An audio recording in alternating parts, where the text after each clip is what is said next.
శ్రీమాత్రే నమః. Hi friends, మా వీడియో మీకు నచ్చినట్లయితే షేర్ చేయండి, లైక్ చేయండి, కామెంట్లో ఓం నమః శివాయ అని కామెంట్ చేయండి. ఫ్రెండ్స్, బ్రహ్మదేవుడికి ఒక ఆలయం, ఇక్కడ గర్భగుడిలోకి పురుషులు నోయేంటి అని మీకు తెలుసా? అది ఎక్కడో మనం ఇప్పుడు తెలుసుకుందాం. బ్రహ్మదేవుడి గుడి ఉంది. అది ఎక్కడంటే రాజస్థాన్లోని పుష్కర్లో ఉన్న విశ్వ సృష్టికర్త బ్రహ్మదేవుడి ఆలయం ప్రపంచంలోని ఏకైక బ్రహ్మదేవుడి ఆలయం. ఈ ఆలయం ప్రత్యేకంగా ఎంతో ప్రాచీనమైనది. అత్యంత ప్రాచీనమైన ఆలయాలలో బ్రహ్మదేవుని ఆలయం ఇది. దీని నిర్మాణ శైలితో ప్రపంచ ప్రసిద్ధి చెందింది. పుష్కర సరస్సు, ప్రసిద్ధ పుష్కర్ ఉత్సవం ఈ ప్రదేశం ఆధ్యాత్మిక సాంస్కృతిక ప్రాముఖ్యతను మరింత పెంచుతున్నాయి. ఈ ఆలయానికి సంబంధించిన నమ్మకం కూడా ఉంది. ఆరావళి పర్వత శ్రేణి ఒడిలో ఉన్న ప్రశాంతమైన ఆధ్యాత్మిక నగరం పుష్కర్. దీని ప్రత్యేక గుర్తింపుతో ప్రపంచవ్యాప్తంగా ప్రసిద్ధి చెందింది ఈ బ్రహ్మదేవుడి ఆలయం. విశ్వ సృష్టికర్త అయిన బ్రహ్మదేవుని ఉన్న అతి తక్కువ ఆలయాల్లో ప్రపంచ ప్రసిద్ధిగాంచిన ఆలయం ఇక్కడ ఉండటమే కారణం. అంతేకాదు, ప్రతి సంవత్సరం ఇక్కడ జరిగే పుష్కర్ కుంభమేళ ఈ ప్రదేశానికి ఆధ్యాత్మిక సాంస్కృతిక ప్రాముఖ్యతను మరింత పెంచుతుంది.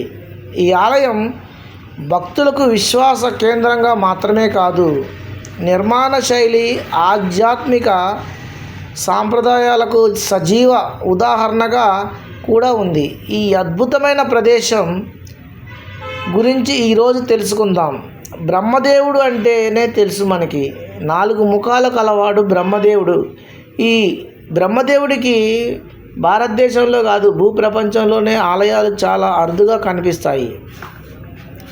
కాబట్టి ఆ విశ్వ సృష్టికర్త బ్రహ్మదేవుడి ఆలయం పుష్కర్లో అతిపెద్ద ఆకర్షణ నిస్సందేహంగా బ్రహ్మదేవుడి ఆలయం.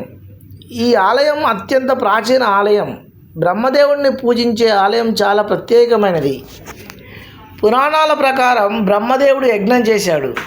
దీని కారణంగా ఈ ప్రదేశానికి ప్రత్యేక ప్రాముఖ్యత ఉంది. ఎరుపు రంగు శిఖరం, పాలరాయితో నిర్మించబడిన ఈ ఆలయం దీని నిర్మాణ శైలితో ప్రపంచవ్యాప్తంగా ఎంతో ప్రసిద్ధి చెందింది. ఈ సృష్టికర్త బ్రహ్మదేవుని యొక్క ఆలయం. ఆలయ గర్భగుడిలో చతుర్ముఖుడైన బ్రహ్మదేవుడి అందమైన విగ్రహం ప్రతిష్ఠించబడింది. చతుర్ముఖుడు అంటే 4 ముఖాల కలవాడు అనే అర్థం. భక్తులు ఆయనను దర్శించుకునేందుకు సుదూర ప్రాంతాల నుంచి వస్తారు. ఈ ఆలయ సముదాయంలో ఇతర దేవుళ్ళు, దేవతలు, చిన్న ఆలయాలు కూడా ఉన్నాయి. ఇవి ఈ ప్రదేశం పవిత్రతను మరింత పెంచుతున్నాయి. ఈ ఆలయం శతాబ్దాలుగా భక్తుల విశ్వాసానికి కేంద్రంగా ఉంది. పుష్కర్ సరస్సులో స్నానం చేసి బ్రహ్మదేవుని దర్శనం చేసుకోవడం ద్వారా కొన్ని అని కాదు, అన్ని కోరికలు కూడా నెరవేరుతాయని ఇక్కడ భక్తులు నమ్ముతారు. కార్తీక పౌర్ణమి సందర్భంగా ఇక్కడ ప్రత్యేక పూజలు నిర్వహిస్తారు. లక్షలాది మంది భక్తులు ఇక్కడికి తరలి వస్తారు. బ్రహ్మ ఆలయ ప్రాముఖ్యత. పుష్కర్లోని బ్రహ్మ ఆలయం హిందూ మతంలో చాలా ముఖ్యమైన స్థానాన్ని ఇక్కడ కలిగి ఉంది. బ్రహ్మదేవుడు చాలా అరుదుగా మనకి ఆలయాలు కనిపిస్తాయి. ఎందుకంటే బ్రహ్మదేవుని ఆలయం ఎక్కువగా మనకి కనిపించడం చాలా అరుదు.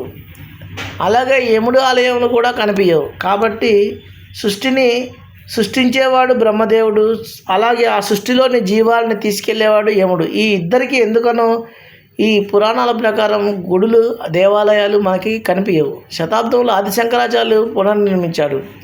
బ్రహ్మదేవుడు పుష్కర్ సరస్సు ఒడ్డున యజ్ఞం చేశాడని, అలా యజ్ఞం చేసే సమయంలో సరస్వతీదేవి లేకపోవడంతో గాయత్రీదేవిని వివాహం చేసుకున్నాడని చెబుతారు.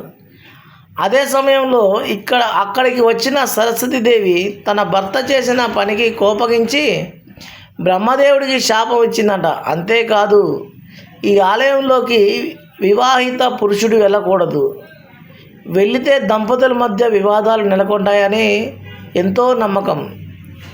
కాబట్టి ఈ గుడికి ఎవరు కూడా మగవారు అనేవారు పెళ్లి కాకముందు వెళ్తారు కానీ పెళ్ళైన తర్వాత వెళ్ళరు. అందువల్ల ఈ ఆలయ ప్రాంగణం నుంచి మాత్రమే పురుషులు దర్శించుకుంటారు. వివాహిత స్త్రీలు లోపలికి వెళ్ళి పూజించవచ్చు. ఇక్కడ సరస్వతీదేవి ఆలయంలో విగ్రహం కోపంగా ఉన్నట్లు కనిపిస్తే గాయత్రీదేవి సరస్వతి దూరంగా ఉన్న ఆలయం ఉంది. ప్రపంచ ప్రసిద్ధిగాంచిన పుష్కర్ కుంభమేళ పుష్కర్ బ్రహ్మ ఆలయానికి మాత్రమే కాదు, ఇక్కడ పుష్కర్ కుంభమేళ అని కూడా పిలువబడే బాఠీ ఒంటెల ఉత్సవాన్ని కూడా ప్రపంచ ప్రసిద్ధి చెందింది. కార్తీక మాసంలో నిర్వహించబడే ఈ ఉత్సవంలో వేలాది ఒంటెలు, గుర్రాలు, ఇతర జంతువుల వ్యాపారం జరుగుతుంది. ఈ ఉత్సవం రాజస్థానీ సంస్కృతిని ప్రదర్శిస్తుంది. దీనిలో జానపద సంగీతం, నృత్యం, సాంప్రదాయ కళలు అద్భుతమైన సంగమం కనిపిస్తాయి. పుష్కర్ కార్తీక మేళ అనేది ఒక పెద్ద ఆధ్యాత్మిక సాంస్కృతిక కార్యక్రమం.